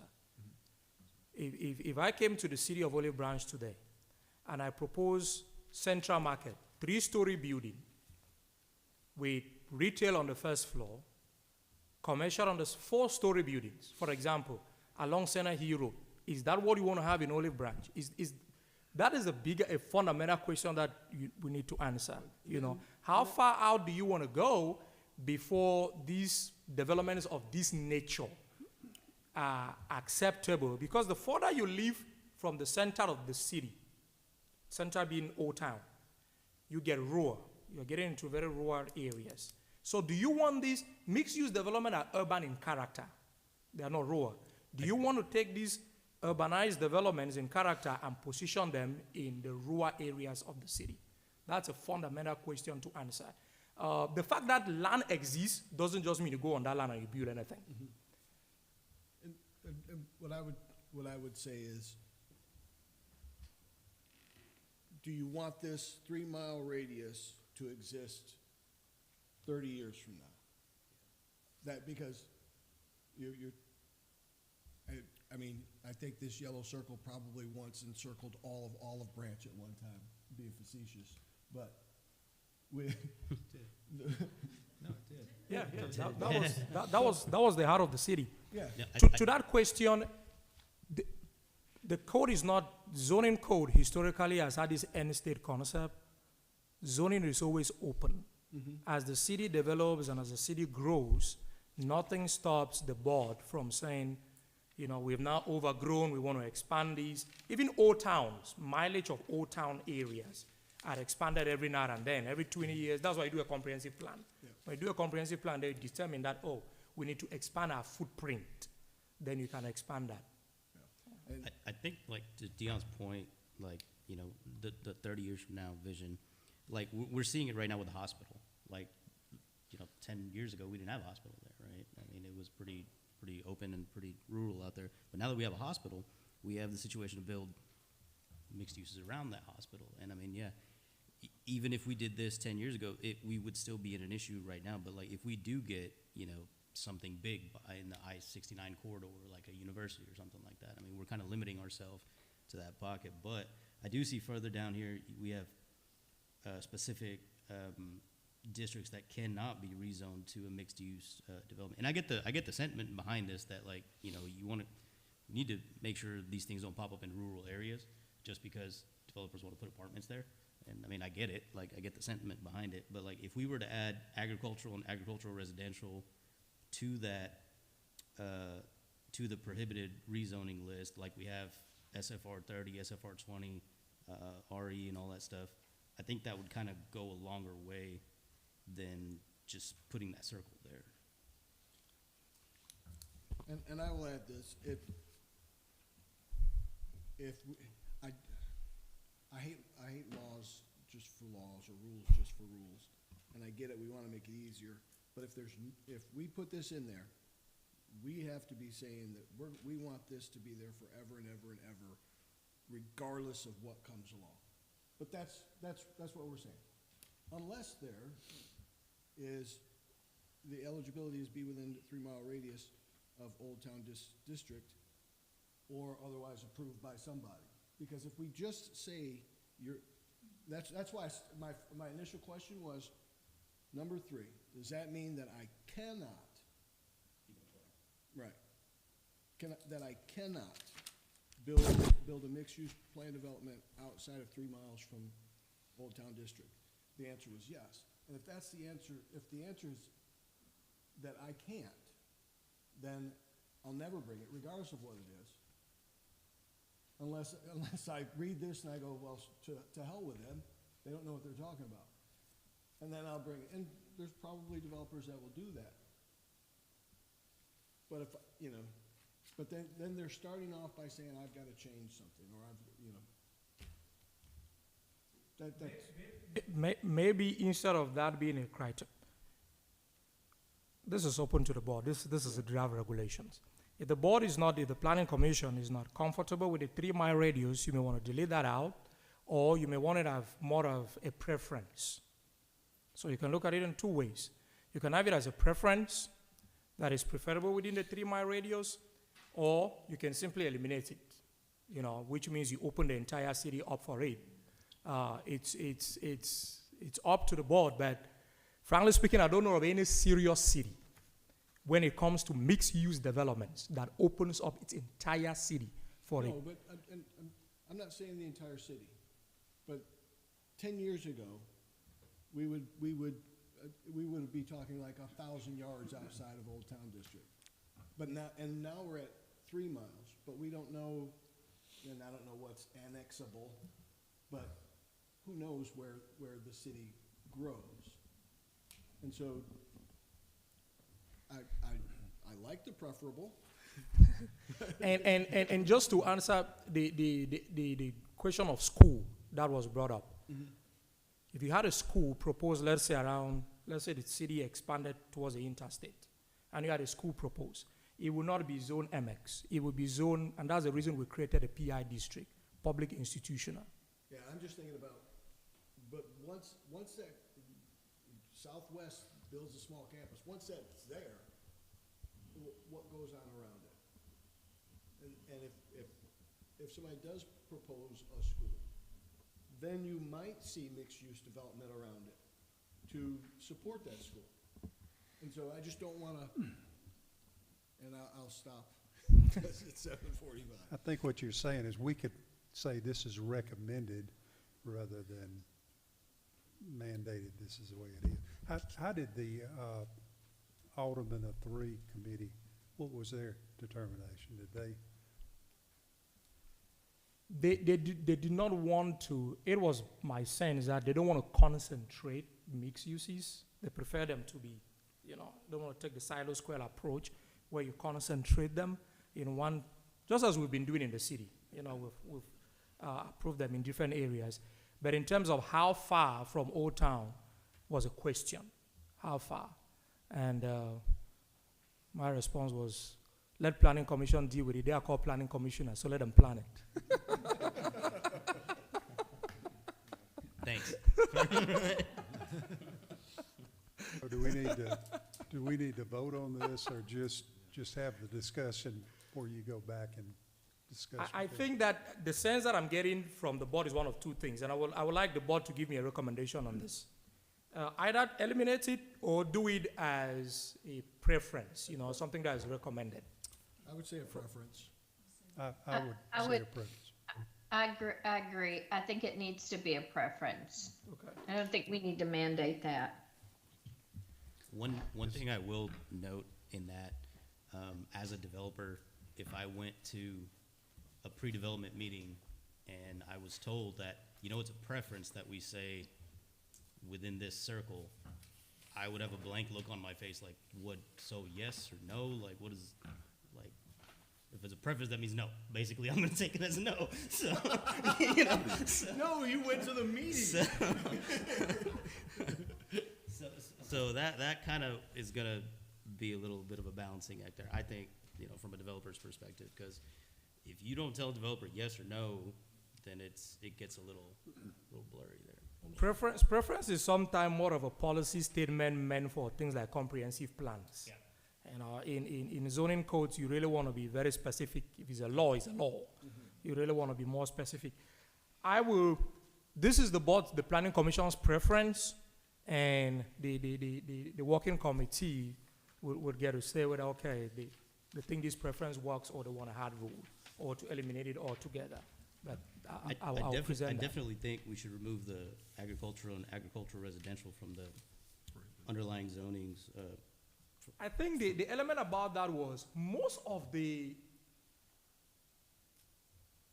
the land in this city that is being proposed for rezoning,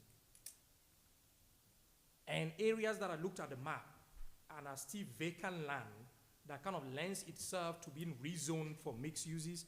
A lot of it is still zone agriculture, residential. The way, especially agriculture, residential. Mm-hmm. The way we've used this district in the city, we've put it almost everywhere. You go around along Hacks Cross. You have a lot of agriculture, residential district along Hacks Cross Road, which lends itself to mixed-use developments that could be proposed. So you kind of look at the land that is still available. What is it currently zoned? You have the commercial, a lot of it is agricultural residential, still zone agricultural residential. Page 3 of 5, number 4 at the top. Page 3? 3 of 5, yeah. Yes, Bill, sir. You missed a T. I'm sorry? You missed a T on building height. I wrote it in on my page, but I don't think it transferred. I think earlier Dion mentioned this, on the prohibited uses. We got bars on there as prohibited uses, but we got vape shops as conditional uses. I thought maybe bars would be better off as conditional uses instead of just outright prohibited. I'm open. There is just for the boards, if you ever fall on it, there is a study that was done by John McDonald. There's a guy by the name of, he's one of the biggest scholars in this country when it comes to mixed-use studies. And this is where you have your crime. highest. And Silo Square is having that problem now because of this. Yeah. So, And I is- don't think that we have, I don't know if there is or not. But, God, what was I gonna say? Brewers. yeah, brewery, Not, microbreweries. yes, micro brewers. Those can be very high end, and it's not the bar. It's more of, well, but there's nothing that singles out a brewery, a micro brewery. It's been a long day. The oohs and the ahs don't work. Is it the board's recommendation then that be moved to conditioner? Yes. Is that a directive from the board? Yes.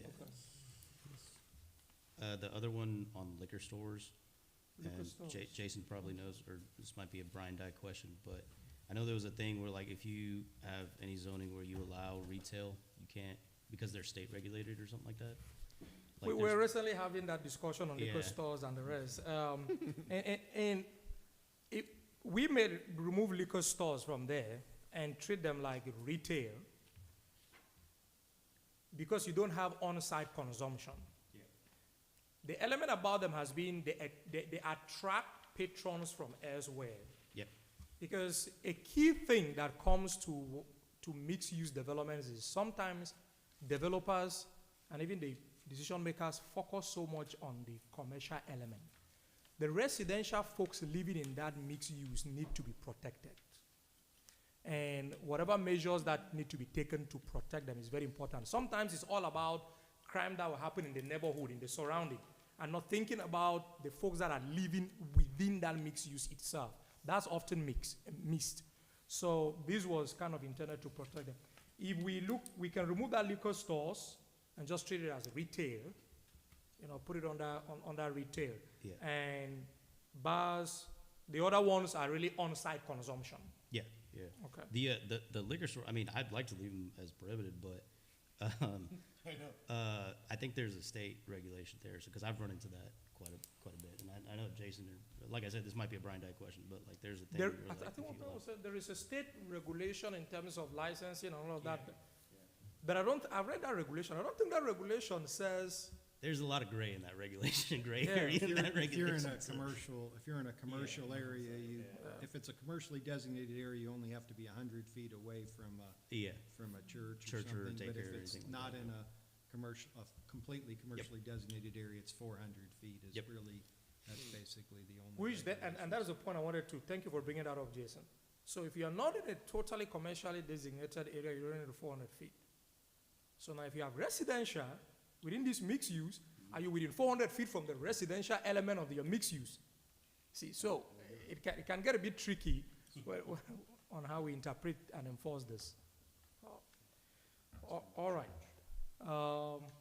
you could put, I mean, I think vape shops and smoke shops should be under the prohibited list too. I think we put them under prohibited under Oak Ridge Commons as well. I'm sorry, sir. The vape shops and smoke shops. He if said we something could- about tattoo parlors. Yes. I couldn't hear him.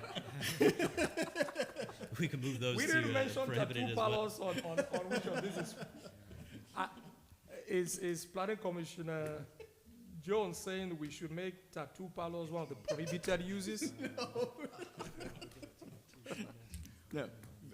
Vape, and I'm not worried about tattoo shops and mixed-use developments at all. No. Okay. So the only change on this page 3 is that bars, lounges, taverns, and similar establishments become conditional. Conditional use? Okay. Now, with respect to those specific development standards, some of these are already present in other areas of our zoning, not in zoning, like in the design review ordinance. There's some of these things that are here and there. When it comes to mixed-use developments, let me use development as opposed to structure, since the applicant is proposing a project text, that applicant has the discretion to just simply reference, our code or actually detail some of those things. We don't have, unless we put it here and say you must use this, then is the applicant obliged to use it. If not, there is no obligation on the applicant. It becomes a kind of a case-by-case scenario.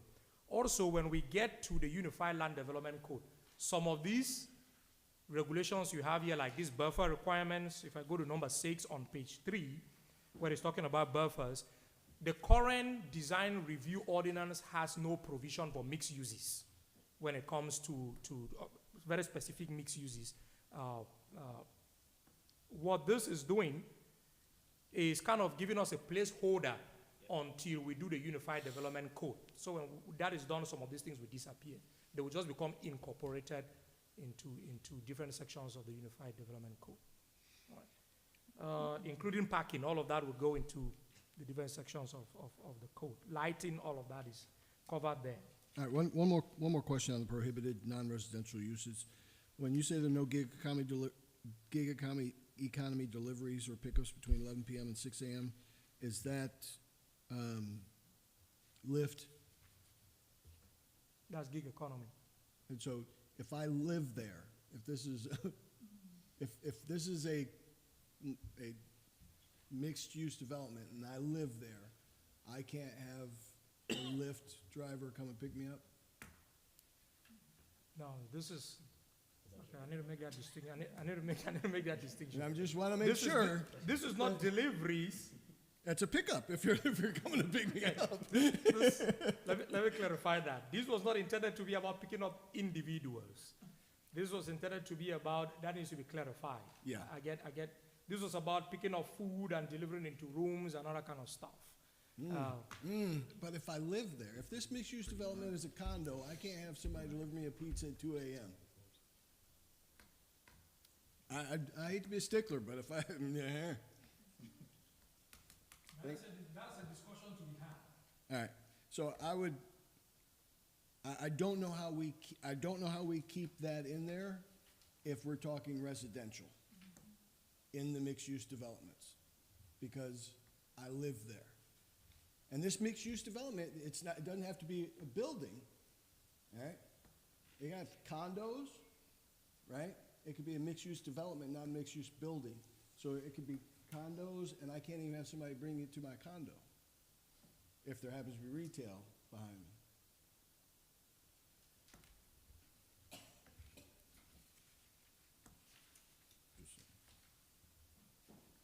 Monday through Sunday. What is the board's recommendation?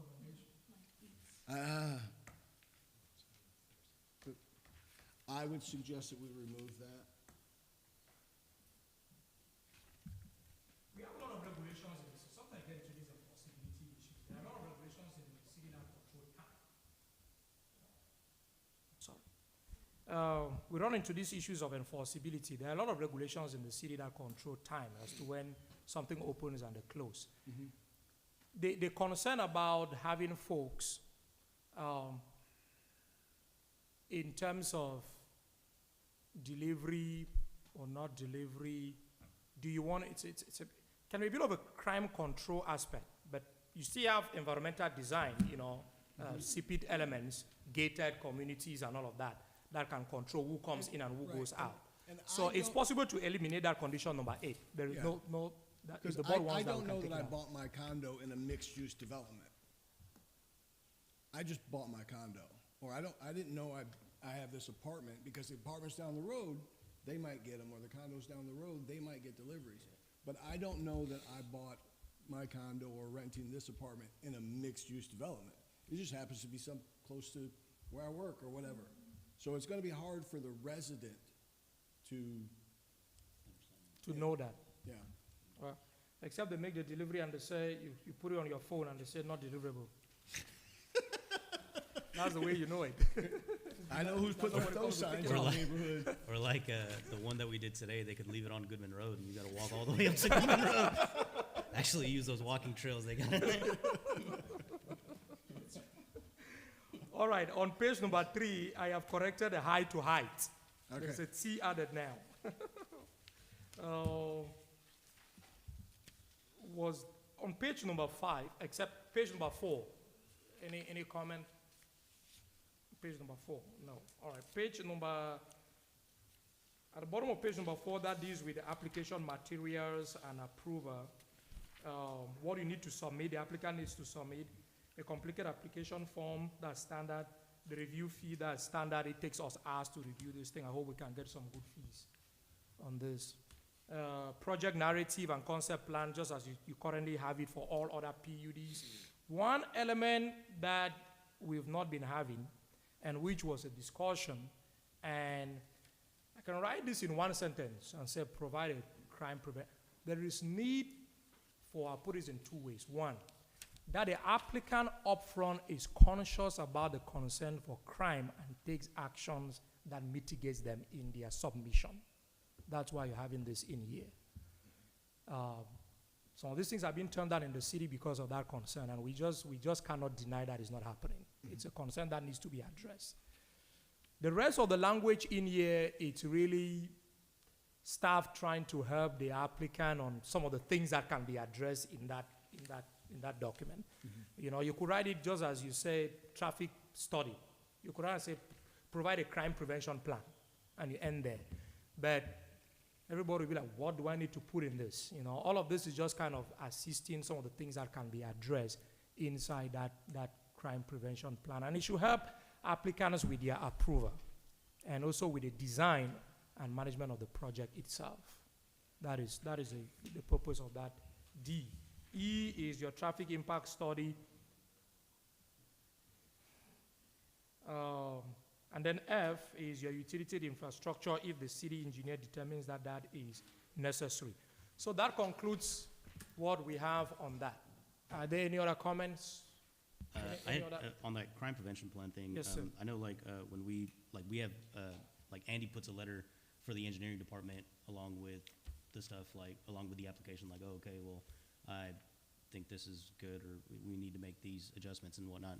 Is there any way we could bring law enforcement into that as well and provide some feedback from the police department as to a mixed-use department, or have Yes, either yes, a that is liaison done in from the very many police? cities. Yeah. Yeah, I had development in Johnson. I had to take them to the police department, and they will actually, even especially general annexation, they'll provide a recommendation. So we can let the police department take. And I think we are blessed in this city. The chief of police, I think, has a specialty in crime. Chief Turner has something. He has even a book or an article, scholarly article that he has written on crime prevention and design and all this type of stuff. So I think he will be an asset for the city in terms of that. Yes, we will just be glad to. giving them the ability to be a part of the process, I think would go a long way as well. Because fire marshals involved, they provide feedback for fire prevention and safety and stuff like that. Yeah. So, I think it's natural that the police department should be able to provide that feedback as To well. review that. So. What that means is when these applications are brought in, don't expect them within 30 days. Don't expect them to be brought before you within 30 days. They will have to take their 60 days time review, by staff. All right. Any other comments, please? If not, we're going to make these changes you've asked me to make, and then next month I'll meet again with the three wise men and women, and then the plan was to have these not advertised, but put on the city website for the 30 days commentary period in April. So that will be the next phase, and then in May I'll bring everything before you for your recommendation to the Board of Aldermen. Thank you very much. All right, thank you so much for Mr. your Chairman, work. thank you. I guess we need that motion to adjourn. So moved. Okay, Mr. Jones, do we have a second? Second by Mr. Singh. All in favor, say aye. Aye. We are adjourned.